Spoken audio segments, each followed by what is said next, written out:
आख्यान है।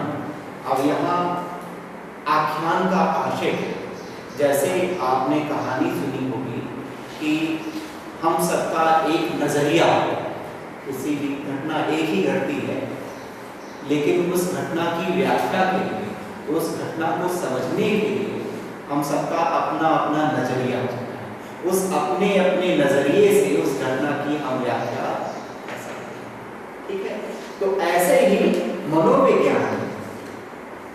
मनोवैज्ञानिक घटनाओं को, हमारे व्यवहारों को, मानसिक प्रक्रियाओं को, जिसमें कि सोच और हमारी भावनाएं समाहित होती हैं, उनको समझने के लिए कुछ अलग अलग नजरिए, क्या डेवलप हुए, नजरिए।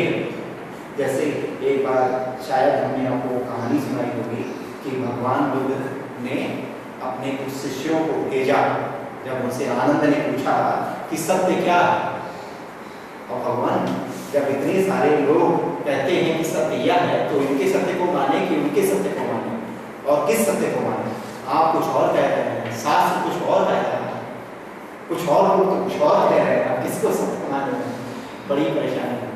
तो वो है, और उन्होंने देखा कि वहाँ बहुत सारे अंधे व्यक्ति बैठे थे, कोई पैर छू रहा था, तो जो पैर छू रहा था उससे पूछा गया हाथी क्या है, तो उसका जवाब कुछ और है।